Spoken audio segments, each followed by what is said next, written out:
Blog Talk Radio. The motherfucking saga continues. Yo, what's up, world? It's badass thuggin' like I usually do. And you better turn it up, bust some speakers out, cause we off the motherfucking cuff. You dig how we do it? Dog Pound Gangsters 2000 and beyond. Bless. What's up with it, y'all? Man, don't change that down. This your player partner, the legendary Cocaine. And you tuned in live to Off the Cuff Radio. Better not touch that down. Well. Yeah, this is Cassidy, the hustler. And right now, you listening to the Guillotine. Show them the respect they deserve, man. Off the Cut Radio, man. Y'all already know how they doing it, man. I need y'all to stay tuned. They've been doing it for years, so show them the respect they deserve. And you heard it out of bars, mouth. Easy. Keep it moving like this. Yo, this your boy Rampage. You're not rocking with the best. With Off the Cuff Radio. Classic. History. Fix your face to all you haters. We off the cuff, baby.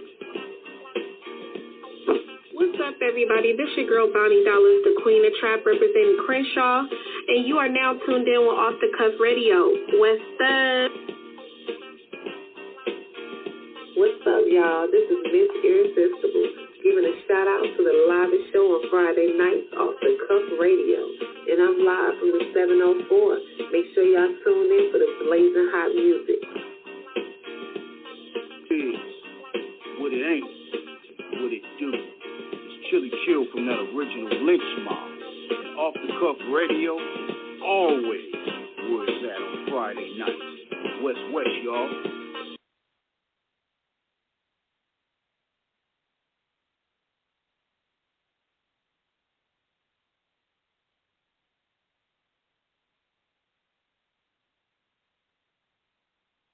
What it do, y'all? This is King Eric from Off the Cuff Radio. Tune in for exclusive episode. I know I'm doing this a little bit different right now. I had to do a little sound check to make sure everything was working right. But nevertheless, we got a double header lined up tonight. 2 back-to-back talented artists is going to be on this platform tonight for this double header. And the show right here is sponsored by Da Vinci Clothing, Cocaine Buddy Boy Entertainment, The Cotton Pickers, Jesse's Boutique, and Core Financial. I got my host T-Match with the facts in the building.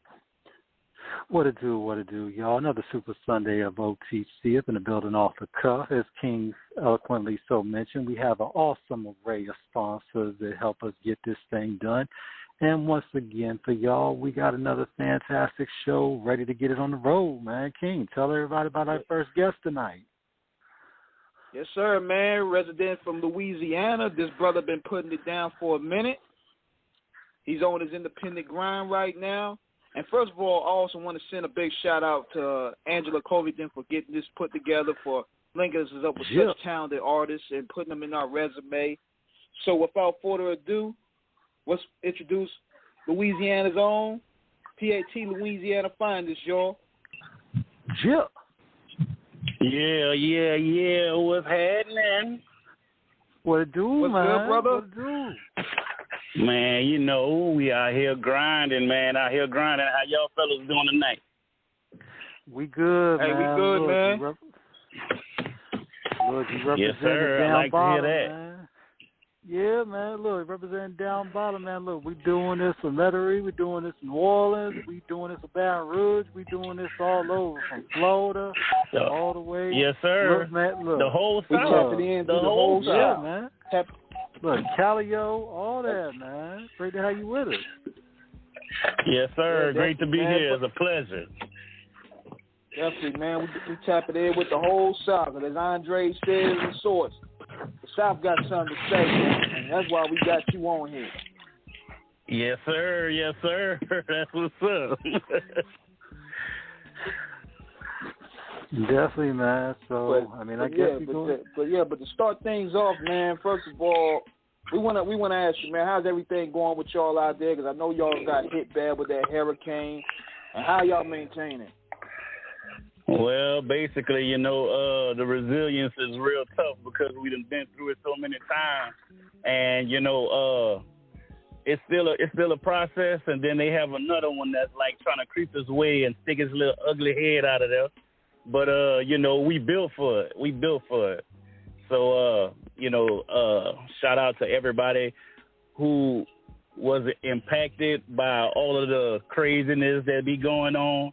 I'm sending much prayers and much love to everybody, man. Do anything that you can to just, show love, no matter what it is. If you're saying a word, if you're sending $1, it don't matter what it is, whatever you can, you know what I'm saying? Just have a thought about it and it's good, because I promise you, it all helps. Yeah, most definitely, man. And one thing about it down south with y'all, man, one thing is y'all known for the 2 F's, food and fight, and y'all got a lot of both in terms of how y'all, bring it from both sides in terms of no matter what, the obstacle is, y'all going to fight it. And we know y'all food is just fresh to death down there in terms of all types of eateries, man. Oh, so, yeah. I mean, so definitely y'all got a lot of... Definitely, man. So y'all got a lot of tradition from culinary to the culture in terms of hip-hop. Tell us a little bit about yourself, man. How'd you get involved in this thing called hip-hop and, your influences, all of that? Man, it's a beautiful story. It's a little boy growing up hearing something that made me feel good, that made me feel like, oh, man, I got to be a part of this. So that's basically the start. And to be honest, whenever I started rapping, it was more so one of my homeboys. I'm watching everybody do ciphers and stuff and not believing that it was even possible for, us to be a part of it or be able to do it. You see people on TV, you think it's fake. Like, oh, man, like that's not attainable pretty much. I ain't believe New York was there until I actually went there and touched it. You know what I'm saying? Definitely, so it was like it's a big deal with me to like actually see something myself. So like as far as me starting, one of my partners, he told me big twice. He was like, you hear all the songs on the radio, you listen to them, you like them, you love them, you know them. He said, what if you wrote your own stuff, memorize that, and know it, you spitting it? He said it's the same thing. And I never took it, like where it was at the time, but it kept ringing in my head. So I was good with poems. I figured I'd try to write something. I spit it one night at a homecoming dance, and everybody, well, it was a homecoming football game, and everybody went crazy. It's like the game stopped. It was halftime, but the game, everybody just paused, and they look our way. And I just remember that feeling, and I was just like, man, you know what? Hey, I'm never going to leave this alone. This is what I'm supposed to be doing. Straight up. Look, Q to Jodeci, you had your fiending once you got a flavor for what was going on with it. Oh, you better believe it. And I mean, you better believe looking at the traditions that you come from, man. I mean, of course, we got Master P, we got UNLV. I mean, we got Cash Money. We got Currency. We got Bootsy coming out. All these guys, man. Yeah. Yes, sir. Every last one of them super huge influence. Imagine, you know what I'm saying? They was attainable. They was the ones I could go see a show. DJ Jubilee, you know what I'm saying? Like you say, Cash Money and Master P. I saw people out in the street hustling, you know what I'm saying, and doing things like moving them CDs and putting things up on the block. Before I even knew what a street team was, I saw that in person. You know what I'm saying? Right. So it was like, it gave me motivation. It made me want to do it. Like, ooh, I could do that. I could do that, man. I'm talking about to a point to where I could sell a CD to a person and it'd be blank and they still be happy. Because I never sold them the actual music. I sold them me. Right. You feel me? And I think that's amazing. Yeah. Yeah. Yes, sir. And one thing about it, you know what I'm saying, Pat, is when you're talking about, your music, it's one thing that you really have to get people engaged, because music is one thing in terms of what you market, but it's also the personality that makes it, that ultimately, but also the personality that's going to make it in terms of how you have the longevity, because once you build that base with everybody, that's how, it comes the way it comes. You know what I'm saying? Yes, sir. That's exactly right. Man, they had one guy, he heard me like just spitting in a cipher. We was just chilling. Everybody was relaxing, partying. They was drinking, whatever. And, man, I tell you, he heard me rap, and he said, man, I got to get a CD, man. I got to get a CD of North Louisiana. First time ever meeting the guy, you know what I'm saying? Never knew him before that. Paid $100 for a CD. Right then and there. That's He didn't have no change. He said, man, I ain't got no change. He said, man, that's yours. You keep that. I was like, man, I'm going to get you change. He was like, nah, man, that's for you. He said, it's worth it. It's worth it. Man, and that started, helping me realize the value of it. You know what I'm saying? Yeah, man. Yep. And what was that moment like, realizing that you could get paid doing what, getting paid? Tell us about that process in terms of, from when you started selling the CDs to when you started doing shows, all of that. I mean, what was that like when you realized, like, yo, I can make a career? Man, at first I was like everybody else. I was up here thinking, oh, man, I got to work. I got to go and do this job and make sure I take care, give these bills and blah, blah, blah, blah, blah, blah. And I mean, I'm not saying never knock work. You know what I'm saying? Never, ever, ever, ever. If that's what you got to do, you got to grind to shine. You know what I'm saying? So, like, this was just a different type of work. And I knew I could actually get, monetized from it. So it's like a monetary gain in it. I'm going for it. And I remember one time, man, it was a video shoot. I did a freestyle contest. I had won in a city right next to me, Lafayette, Louisiana. I'm from Opelousas, Louisiana, and Lafayette, like maybe 15 minutes down the street. And so I won a freestyle contest, and the freestyle contest was to be in a video with Bushwick Bill, rest in peace to him, and a couple of other cats, you know what I'm saying? And, like, I was so focused on the job, I wouldn't, like, I'm a big, huge, Ghetto Boys fan off the top. Bushwick for show, Scarface for show, Willie D for show. And in my mind, I'm thinking, I'm going to just tell them, they going to understand. My job wanted me to go to the job. I end up missing the video and not getting in the video. Still was cool with him, still met him, did shows with him and all that. But he told me, he was like, you know what? These type of things and these type of opportunities, they only come once in a lifetime. You don't let it pass you. You don't miss it for something like that. He said, man, they always gonna have jobs out there. You gotta chase. If this what you want for real, this is what you need to do. This is what you need to make sure you make the sacrifices to get it.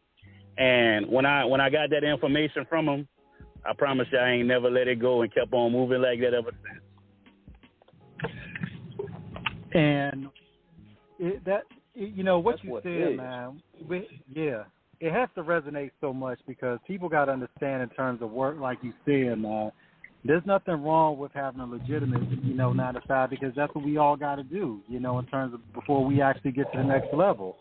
And sometimes in the image, what goes on with social media, everybody's trying to act like they living it, they made it. And the reality is it don't come overnight. And it don't. And people doing 4 or 5 different hustles. Let's see, we're doing like 4 or 5 different hustles. Yes, sir. Yeah. But it's also too, like you said, when you have an opportunity, that's like Barry Sanders hitting daylight when he hit that hole, and you gotta be shifty and quick, and then you just you go through it. Yes, sir. So extremely important. Yes, it is. Yes, it is. Yes, it is. Yeah, and you coming up from in Louisiana, and you start seeing these monuments like Cash Money and No Limit rising, man. How much of an impact was that in the city? Man, it was everything, because it made it more attainable. That's what I was saying. Like it made it reachable. It's like, oh, for real, somebody like that did it, and they could do it coming from here. Oh my goodness, man! Watch, I'm gonna do this, I'm gonna do that. It might have not been the same thing. You might have not had the exact same hustle, but it so happened that whenever I grab a hold to that music and it grab a hold of me, then I knew I could do that. You know what I'm saying? Selling CDs, it was actually putting together a project first. after you put together that project, you get in the studio and you start doing some stuff and you feel like, oh, okay, this sounds good, like it sounds good. And other people start telling you, man, you got something right there, or this is fire, and everything you do is fire. You start hearing those things, and then you're like, all right, well, then I can package it up and I can sell it. And then you get out there in the streets and you try it and you see. And you hear people talking, man, I don't want to hear this. I don't want to hear that. Man, if you're going to give me something, it better be hot. You know, all that. and then you put the CD in and you watch their reaction. That used to be a lot to me, because if I could see your reaction right then and there, I knew what I was working with, but I had to see it to believe it. You know what I'm saying? So it was like everybody catching it when they catch it for the first time, and they're like, oh, man, it's better than the radio. Like, it's better than all the cats that I be hearing. Where you been? Right. Why we got Soulja Boy instead of you? And I'm like, oh, bruh. Like, things like that to me is crazy. You know what I'm saying? Because they will say whatever. And I told them, like, anybody who tell me something about somebody else, I just be like, man, look, hey, it's cool. I appreciate that. But that's another person that's grinding. That's another person that had a thought. They was working with nothing from scratch. And then they came up with whatever it is that they came up with. Sometimes it's foolishness, and sometimes we could do without it. But at the end of the day, if you had to grind to get it, man, I salute that. Respect, put my hat up and everything, man, because that's hip-hop. We don't knock nobody down unless you're doing something foul and all the way wrong. You know what I'm saying? So if it's not that, then it's uplifting. Definitely, man. So take us through your first project in terms of the process with it. You know, in terms of, you know, when you really sat down, put it together. How'd you come up with it, and what was it like in terms of that recording process? Oh man, the first one was like, 100% doing exactly what another fellow Louisiana, and AKA the greatest rapper alive, quote unquote. That's just, you know what I'm saying, the quote that they use. Hey man, I had to go ahead and help him knock it all the way out the park, because Lil Wayne did No Ceilings. And that right there was like everybody's like best album, whatever your best album, your greatest album, the first album that you felt like that was the top and nothing could top it, that was it for everybody, at that time. So I was like, okay, well, I'm going to take all of those beats, every single beat that he rapped on, I'm rapping on. And then I might add some more. I might change it up. And that's what I did. And his was No Ceilings. I called mine No Rooftops. Because if you walk into a building, it's still got a ceiling, or if it don't have a ceiling, it still has a roof right on top of it. You know what I'm saying? Mm-hmm. I done worked in houses when they were still in the rough stage. And, we had houses that had no ceiling, no wall, but they still had a roof. So I was like, okay, he knocked the ceilings down, but let me take the roof off this mug. And like that. I'm telling you, hey, all the tracks was super fire. I'm talking about crazy. I went on the road with it. I sold it. I performed it, was doing tours. Man, the feedback was crazy. Some people would tell me, man, I don't even hear Lil Wayne version no more. I only hear yours. Oh, wow. And what was that? Give me the chill still today. What was that like? Did he get that type of praise? Seeing Wayne had already set the bar, and basically you upped it up a couple of notches. Man, it was like exactly what I set out to do, but never expected it to really be. You know what I'm saying? Like, I wasn't thinking that nobody else was gonna feel like that, but I felt like that, and I know why I did it. But I never thought I would hear those type of things and those words. And this was like constant everywhere. I'm talking about down south, Florida, New York, of course, Louisiana, a couple of little sprinkles in between, and all the way on the West Coast up north, like Washington and Oregon and North Cali and stuff like that. I mean, I went in a lot of places, bro, and it was like 30 tracks of craziness. So it kind of like started a trend. It started a trend, and that's how it started. And then next thing you know, I started doing I did a trilogy. So that one was the first one. No Rooftops was the first one, and then I did No Atmosphere, and then No Time. And I promise you, like, man, these things, man, oh my goodness, they got some crazy stuff that's on there, some classic stuff like this. The things, it still sit with people today, and they still tell me how much of an impact that it makes on them. And so, you know, that keeps the motivation going to keep on doing everything that I'm doing now. So the name of it is Rooftops, right? No rooftops. No rooftops. Gotcha. 30 now, what is it like, tracks of craziness. Now, what is it like in terms of building that buzz, in terms of really getting your name out there? Because for a lot of artists, you know, that's one of the biggest things. You know, King and myself, we've been blessed to do this show, and we've talked to a lot of people in terms of, you know, in terms of watching their movement. And, you know, you have some artists who don't understand, you know, that you're not really big until you actually are, like, really traveling and your shit is outside of your area. How did you generate that word of mouth the way that you did, to where you have these different fan bases in all these different areas and such diverse, you know, codes? You know, New York, man. Yes, sir. I had to get out there and go touch it. Like, that's what happened. And, you know, at first I never knew that it was just a simple thing or an easy thing to do. I mean, I know that it was a high possibility I could get on a plane or get on a bus, but, you know, coming from where I'm from is not that easy. I ain't got the bread at the time. I'm young. You know what I'm saying? I'm supporting my own habits, so to speak. So I had to check it out, you know what I'm saying? So, like, I checked out the Greyhound, and back then I would say it was a nice little early thing that they did, like an extended thing where you could get a ticket ahead of time. And, man, I bought all kind of Jordans whenever I was young. You know what I'm saying? So, like, those Jordans that I was buying, $140, $160, $200, man, they had a bus ticket that I could get to New York 2 weeks in advance for $85 or something, $89. And I was wow. Man, I could go to New York for $89? I was like, bro, this is it, man. I'm going to New York. No family, no friends, no nothing. No nothing in place, nothing. I just went.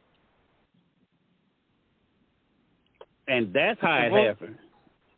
And what was it like when you touched down in the Big Apple, in terms of seeing all the buildings and just really being at the mecca of where it all started? Oh, man, it felt amazing. But at the same time, I had to be on my Louisiana, you know, instinct type of stuff, because the rats was attacking me. Rats was big, too. Oh, man, big, super huge rats. I was like, man, I never understood it until I actually got there. And then when I got there, it was, man, I was on the phone, and I'm trying to make a phone call. They got a rat looking at me like I'm not supposed to be there. Like, that's his block. And I'm infringing on his block. Oh, man. And you don't want to do him nothing. You know, like, at first you stomp at the rat not doing nothing. You holler, you scream, you step towards him, and he's still right there. Like, man, they ain't playing. They ain't worrying about no people. They had one time I was in the Bronx on by Gun Hill, and, man, I promise you, I stepped on a rat. They had some people, like, ladies in a hairdressing parlor, and everybody's screaming. So I'm like, man, what they screaming for? Somebody shooting? Somebody got a gun? Like, you know, I don't know what's happening. Maybe it's a fight. Man, as soon as I walk by the door, I'm trying to look to see what's going on. It's a rat running through. So I stomp on the rat. The rat bounces off of the concrete like I stumped him, and then he kept running. I went size 14. I went real. I wear 14. He was supposed to be done. Man, them rats got 9 lives out there. Man, I think they got 45. They pump some steroids in them rats or something. Hey, they eating good, whatever they doing. Yeah, boy, because I've seen a couple pictures of those exterminators out there where they got them, and I'm like, them things, I had to look twice to be like, man, is that shit really what I think it is? I'm like, I don't know how them things, oof. They really real, man. They really real. And they got rats as big as cats over there. Yeah. Yes, I don't know how they maintain it. Man, they got everything they eat. They got a big city to run around and, you know, I mean, talking about that's probably feasted over there for them. Look, we're going to have to get some of them Louisiana Gators and some of them New York Rats, and we're going to have a battle royal with them and see who come out on top. They got to be a mandate on extermination. They got to be an extermination mandate or something. Straight up. Hey, they ain't going to stand a chance with no gator. It could be a baby. It's all good. What's supposed to happen to them is going to happen. That's the way to look at it. So in terms of where you see the hip hop, you know, scene right now, I mean, obviously coming out of Louisiana, shout out to OG Bezel, one of our most favorite guests, had one of the most hilarious interviews we've ever done. You know, yourself, 504, Icy Girl. How does it feel to be part of that new wave, really keeping, you know, tradition alive and really showing everybody that y'all still got more coming and it's, you know, beyond what everybody had heard previously? Man, it's like a non-stop thing. There's this dude, his name is Los Music, and I'll be honest with you. Me and this dude, we talked for a few hours before we even started to do music together. Mm-hmm. This is my brother. This is my producer. He sing, he rap. We do a lot of stuff together. A lot of the music that we have, the Freaky Girl song, the Inside the People album. You know, we had another project we did called Brain Freeze. Me and this dude, you know what I'm saying, we just gelled together like crazy. And I would say, like, people, they don't know that it's so much of talent or, you know, so much of amazingness, so much of greatness that's in one spot. You know, everybody a rapper, everybody doing this, everybody trying to do music. You know, that's the thought process that everybody has. They usually, like, you know, overwhelmed with music. Everybody got a microphone now. Technology didn't got good. You know, I could do it on my phone. I could do it at the house. You know, no mixing, no mastering, just a dirty cut. You know what I'm saying? And people out there, they just got a soapbox to stand on and say what they want. And they'd be surprised whenever they actually hear something that got quality. You know, we put the work in and we actually sit down and hone the craft, and, you know, it means something to you. You know what I'm saying? It's like you're putting out, it's like your baby or something. You know, you got to take care of it, nourish it, let it grow, and then when it get out there, you know what I'm saying, it's going to flourish. So that right there is like, it's a big deal for me. You know what I'm saying? And for my team, my crew, shout out to my brother Daylight. He, you know what I'm saying, he all the way out there from New York, Coney Island, you know what I'm saying, Staten Island, and then at the same time, he go all the way down to Atlanta. You know what I'm saying? I got another homeboy, Primo Suave. This is all family I'm talking about. And you see, like, people like that you meet, and it's like real is rare.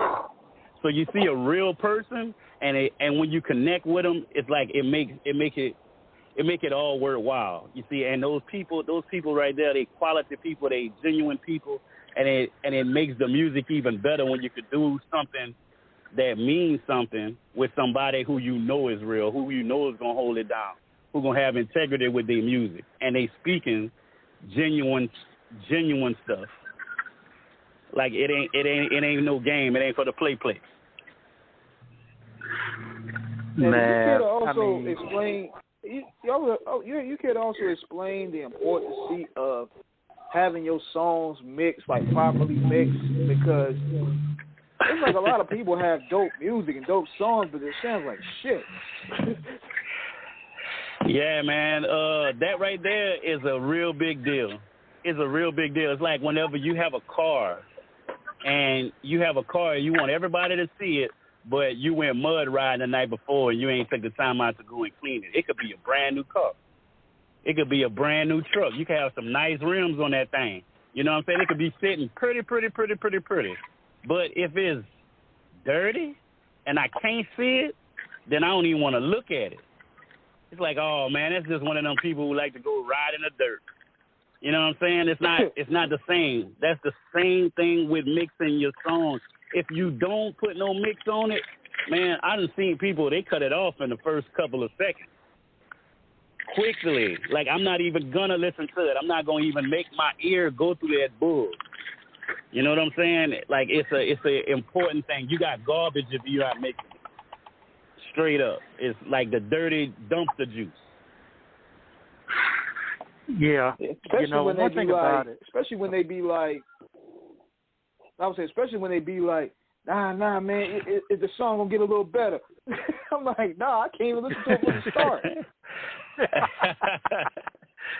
It ain't getting no better until you put that money up and make sure it's sounding right.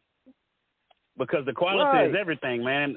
That first impression, man, you don't never get that chance back. You don't never get it back again. So the first thing they're gonna think is you got dirty music. Like your music quality suck, it don't sound good, and I can't listen to it. And they gonna always have that correlation with you because that's the first time they heard it. Yeah, and one thing about what we do in terms of journalism, because part of our job with this is that we watch a lot of artists in terms of how they do videos. On Off the Cuff Radio, we're not about putting on nobody on blast in terms of trying to humiliate people. We can be critics about things, but we're never going to be disrespectful to anybody. But when we watch some of these videos, when we watch some of these videos out here, online with these artists trying to get out there, we look at King and me be looking at it like, what is this dude doing? Like, I mean, what's up with this BET video, Uncut budget? The camera. The camera works. Sure. The camera filter be terrible. The video has no type of, concept. Basically, they use just a regular formula, a whole bunch of niggas jumping around in it, and it's like, man, they better off just using the Polaroid, bro. I'm serious, man. They be like, they be killing us with that, man. Yeah, I feel you all the way. I see it and I be thinking the same thing, like, oh man, why? And sometimes it be somebody with a budget and they still doing it wrong. Like, it got some good quality, but the actual substance of it was, oh my goodness, like why? Like, man, you're wasting your money. Or somebody else's money, whoever like, money it is. Dope. I feel you. We like, the song is dope, we want to like it, but then they hit you upside the head with the $600 video. Yeah. And one thing about it, Pat, when you look at it from a perspective of what it means in terms of where the video is, like anything, like you said, the video it's like a job interview. It's a visual job interview that artists have to understand that you are making that introduction to your audience in terms of what they're seeing from it. So if you don't present, it's like so many artists, it's like how many times have we seen that meme where it has the artist wearing an outfit, jacket $1,000, belt $1,200, shoes $200, jeans $300, shirt $400, but they don't put no money into the the budget in terms of the video, like the promotion, $30, video shoot, $50. Yeah. Homie, chain costs more than the video. Come on, with it the wrong way. Yeah, and that's the thing. People got to understand, when you're doing it like that, it's not, you're going to only get what you put in to the game in terms of you want people to see that you take this seriously, because people are going to look and they're going to know if this is something that, from that perspective, that you really, really, really are trying to move with it. Now, there's one dude I can say out in Louisiana I'm really respecting over a lot of the years what he has done as Currency in terms of how he has been moving on that independent with Jet Life. Yeah, man. For those that have never seen, I mean, what is it? How does an artist get to that level where they basically are able to move on their own? For anybody that hasn't seen his videos on YouTube, oh my God! I don't know which is more stupendous, the car or his house. Man, that dude definitely got it. He got a well-oiled machine running together. He got it together. I'm talking about all the way. Shout out to Spitter. Man, I've been on Spitter since them Young Money days whenever he was on the bus with Wayne. And, I mean, like, this dude right here, he take his time. You know what I'm saying? He ain't trying to rush nothing. He ain't trying to just throw it out there just to say he out there. He's taking his time with it, and he putting out quality stuff, quality material every time. And he not trying to follow anything. They creating their own wave, Jet Life, and they're going on that. Nothing else.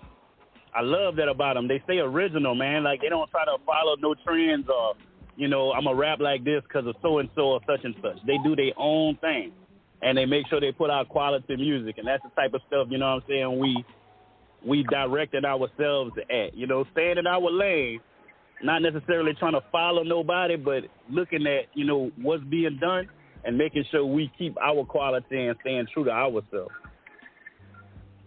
Yeah. And you know what's dope you know what's dope building on what T-Max was saying about, he was saying this earlier about getting your name out there and using your brand to get out, using social media and such like that. You know, one thing that I found that was dope about you was you actually had one of the brothers, Brother Ben X, he noticed you. Now, how did that happen? Man, he was actually on the live. Shout out to Brother Ben X, man. Shout out to the whole BWO. Man, I'll tell you like this. I'm looking at his videos. I'm seeing what he's talking about. A lot of people, you know what I'm saying, they get real finicky whenever it comes to, like, religion and things of that nature. They act like they can't learn something from somebody who don't believe what they believe. And I don't get turned off. I won't turn nobody off like that. You know what I'm saying? So I was actually paying attention because he caught my ear a few times on a few occasions. So one day he was on his live, and he was like, man, look, I just want to hear some talent. I want to hear somebody that's, you know, spitting something raw, something real. If you singing, you rapping, whatever you're doing, you know what I'm saying? We doing a talent show. And I was like, man, I know he ain't about to do that for real. I was like, man, hold on. Let me see. Press a little couple of buttons. I was like, man, yeah, I got something fun. And we had just dropped that song, me and Lowe's Music, man. It's called Brother. And, you know, of course, with Brother being in his name, I was like, man, I'm about to get him. Now, I didn't even know that he had that song, Hit Him With the Boom. But it's crazy because I went on there, I spit what I spat. And at first they thought I was going to sing, and they was talking crazy because they thought I was going to sing. And I told them, I was like, man, I don't even do the hook. My brother do the hook. His name Los, and, you know, he in Port Arthur, Texas or whatever. I said, but I'm going to do the hook so y'all could, you know, get the feel of the song. And, man, I promise you, when I started rapping, it's like I saw the comments in the live because, you know, when people live, they going to kill you. If you're not doing what you're supposed to do, they gonna let you have it. So they was being genuine, you know what I'm saying? They were the comments was bad at first. Oh, this dude can't sing. Get him out of here. What's going on, Brother Ben X? Why you got this dude on? You ain't clicked him off yet? All that crazy stuff. And then when I started rapping, oh, he got some fire. Oh, that's fire. Ooh, look what he said. Oh, that boy cold. Man, this is crazy. He tricked us. He fooled you. Oh, and that all of that stuff started coming out. So it was crazy. You know, I say I like the reaction. So it was crazy just to see the comments. I was almost thrown off by it. Like, I almost stopped rapping because I was laughing how the reactions was changing. But it's funny because, like, I kept going. I finished it out.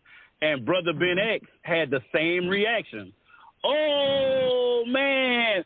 Man, that boy had y'all thinking that he didn't know how to sing, and then he came over here and he hit us with the boom.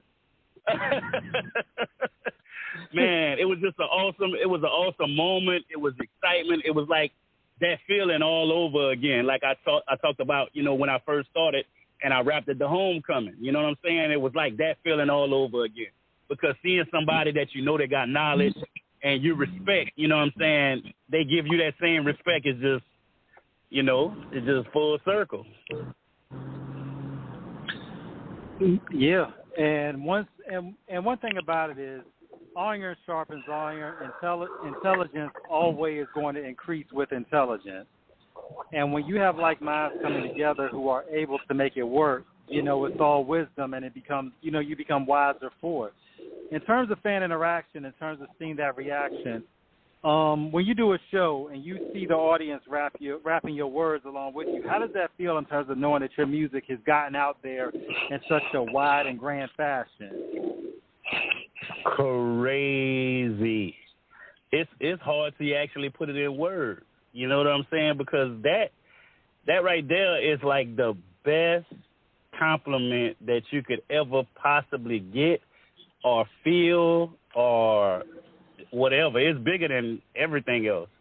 Man, they had a few shows, you know what I'm saying, that it kind of happened like that, like to where, you know, we wouldn't expected it. One time I was actually doing a show with Bone Crusher, and I saw that we had a real hood crowd. Nobody was really listening to nobody.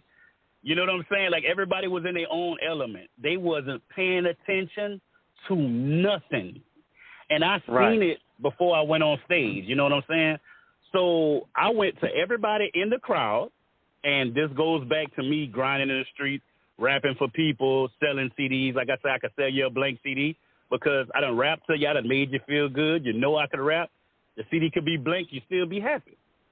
Man, look, I went to everybody that wanted to listen in the club, and I rapped to them before I went on stage. I went to each and every person who would listen, and I told them all. I was like, look, man, my name P.A.T.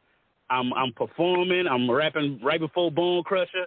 And, man, look, I want you to, you know, be down for this music. If I'm fire, man, just say it. You know what I'm saying? Like, oh, show some love or, you know, whatever.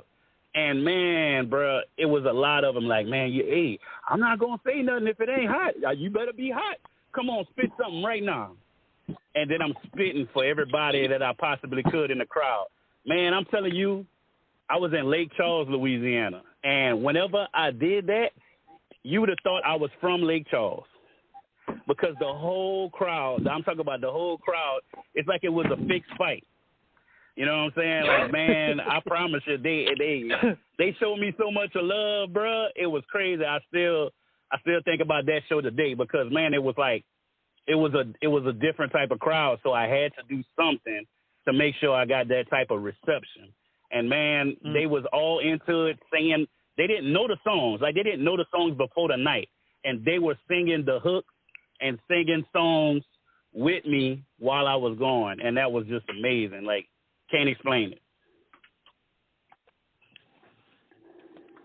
Man, I mean, but that's called reaching out and touching the people. I think that sometimes some people don't always understand in terms of that social interaction and what it takes. Because when you're dealing with any artist, your fans are going to be there after the quote-unquote popular public or the casual public has kind of, you know, looked at you as, okay, they've come and they've gone. Your diehard fans, the ones that are really devoted to you, are the ones that are always going to be there. And that's how you maintain longevity in a career. Exactly. Like King said, ride or die. Yeah. And that's the key that a lot of times I think a lot of artists don't understand in terms of, you know, where they may come from an area and they act like they've already made it, you know, and I'm like, no, you haven't, you know, because the thing is, I don't want to step on no toes when I say this, but it's like when you look at certain artists, their whole thing is just, you know, they're from their hood, and I'm like, you know, it depends on where your hood really has a place in the game.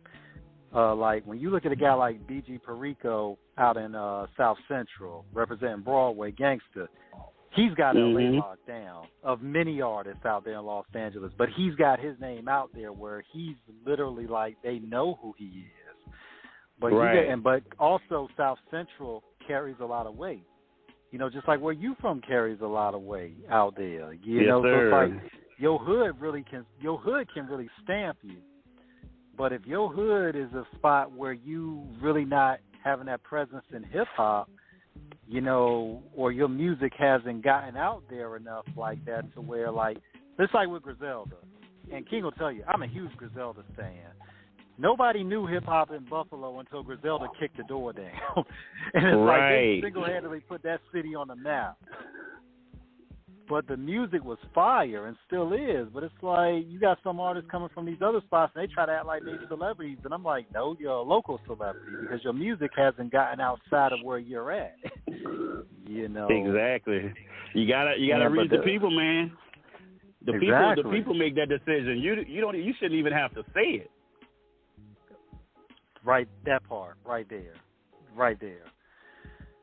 So, I mean, as you go on in your journey, man, I mean, who would you like to work with? You know, who have you reached out to? Who's reached out to you? I do have something with one of the West Coast legends, a.k.a. Eminem's favorite artist, a.k.a. the brother Crooked I Can't Crook. Oh, Long Beach, stand up, 562. Long Beach, yes, sir. Man, shout out to him, man. He definitely blessed one that my brother Lou's music had produced, and it's called Soul for Real. Me and him smashed that. If we could go to the people that I would like to work with, man, I want a Wayne verse. I want a Andre 3000 verse. I want a Nas verse. You know what I'm saying? I want a Big Crit verse. I want a J Electronica verse.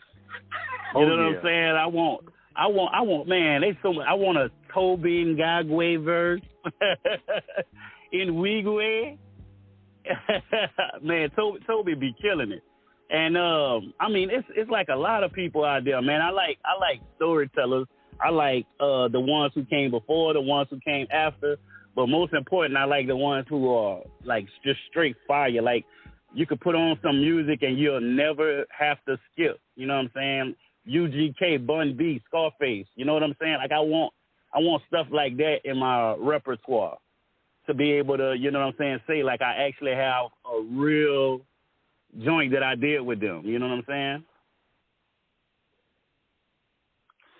Yeah, man. And I mean, one thing about it, look, you know, when you name some of those guys, I mean, look, Andre 3000 came out of retirement recently, so who knows? I mean, we might be able to get something. We might be able to make that happen. Man, hey, I want to make that one happen so bad because 3 Stacks is nothing to play with.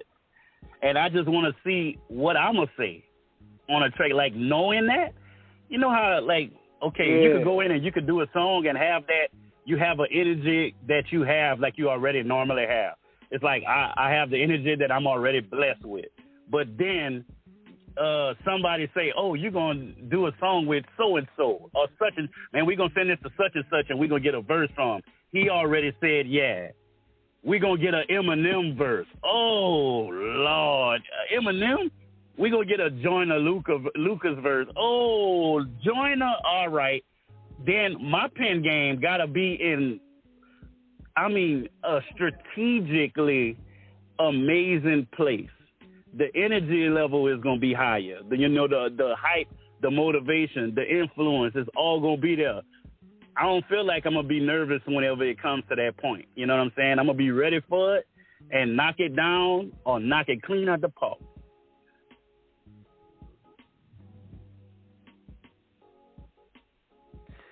Yeah, man.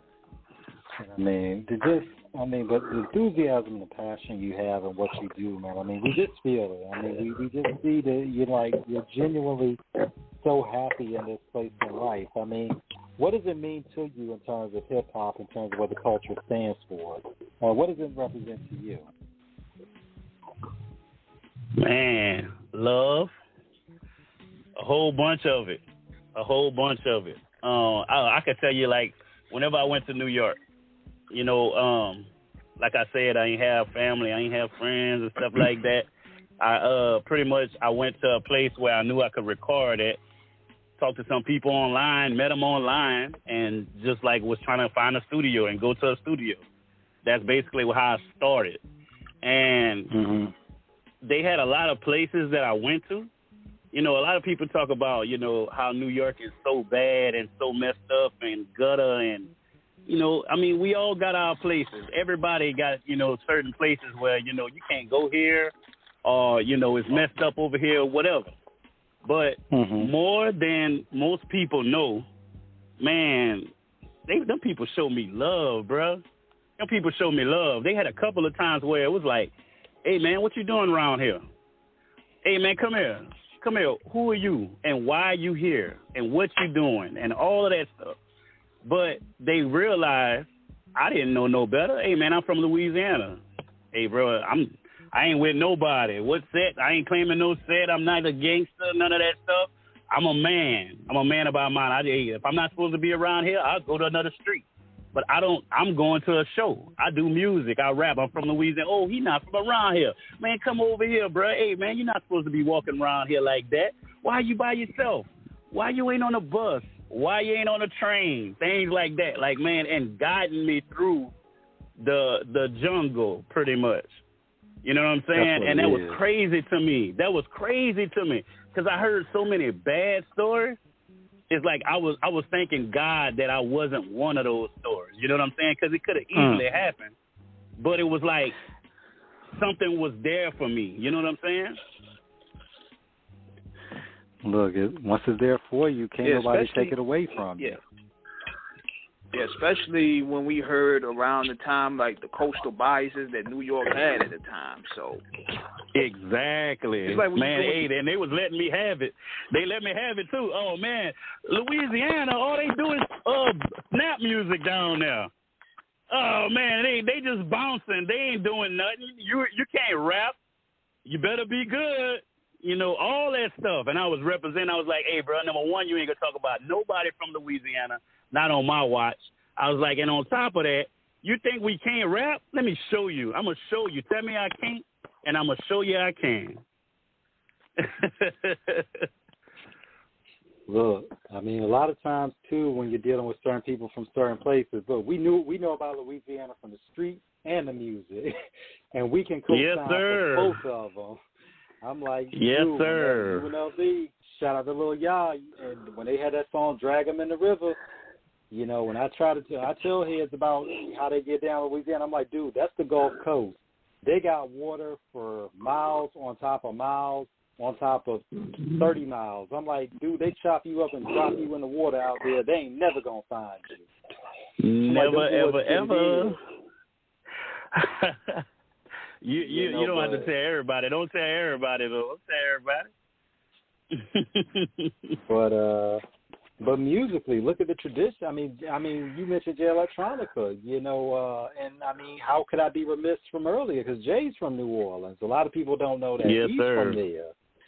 You know, so and one of the coldest spitters spitting on the mic. We're so glad he put the album out. Although it took him all these damn years to finally do it, but we're glad he finally dropped it.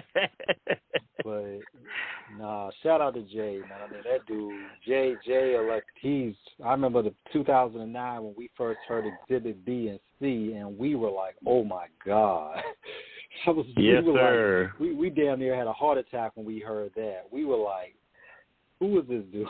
Where's the album? But, yeah, he would drop like a track every 3-4 years, and everybody's still like, damn, where's the album, dude? It was a cliffhanger. That's all it is. That's strategic. You know what I'm saying? He know what he's doing because he keep him wanting it, like, you know what I'm saying, and just spoon feed. And he played it smart because he dropped it when niggas weren't going nowhere. We was on lockdown when he dropped it. Yeah. That's what I say, strategic. He knew what he was doing.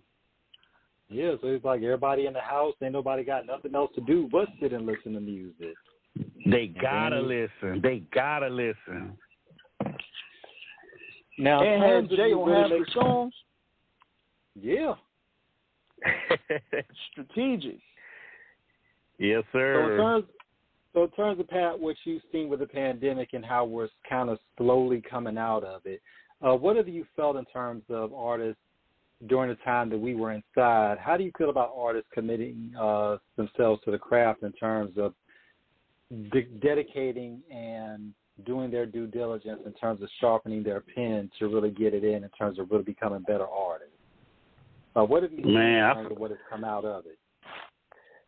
I feel like it's definitely broadened the horizons of other people who wasn't necessarily trying to get into other things. And then, like, because they were sitting down, it was like, oh, I might as well try this. I might as well go ahead and do that. Oh, I'm going to learn more about the business. Oh, I'm going to see where this come from. Oh, I'm going to do this. I'm going to do that. And it was like they started getting multifaceted. And as far as the pen game go, I mean, once you sitting there and you just relaxing, can't go nowhere, they got mandates and curfews and shutdowns and lockdowns and all that crazy stuff, man, that's probably when the best music could come out. So it seemed like everybody was dropping, and I like that. I like it. Oh, I like it a lot because that don't do nothing but make me feel like, oh, yeah? Oh, you dropped this? Oh, okay. Yeah, I'm about to go in the studio. I'm about to pick my pen up. I'm going to, watch. Ooh, wait. Yeah, I got something. And these guys had no excuses. It's like y'all locked in. Y'all need to have a lot of work in. Yeah, man, for real. Yeah.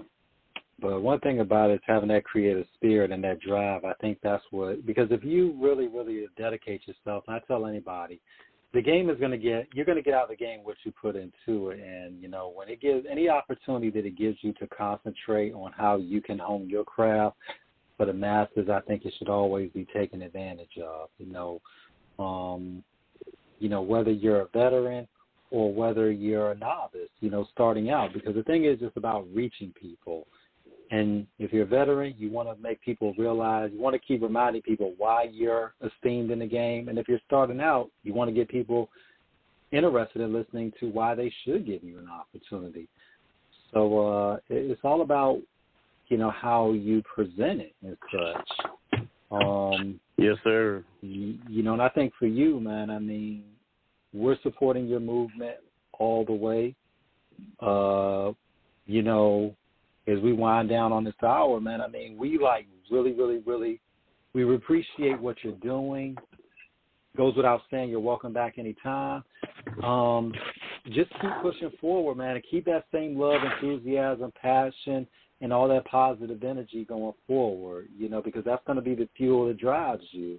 Your love for the culture is evident, man. Just keep making, your love, for the game, expressed through the quality product that you put out, man. Keep doing it. Don't stop doing it. Yes, sir. Yes, sir. That's for sure. I definitely appreciate it. Greatly appreciate it. And shout out to everybody listening. Shout out to y'all. Definitely off the cuff, man. It was a pleasure. And I promise you, it ain't no thing, man. We family now, so I'm going to be back. That's no doubt. Oh, for sure, man. And what we gonna do is to let people know what you be putting down and what you be bringing to the table. We about to play one of your songs now. Definitely. Let's do that. Let's get it.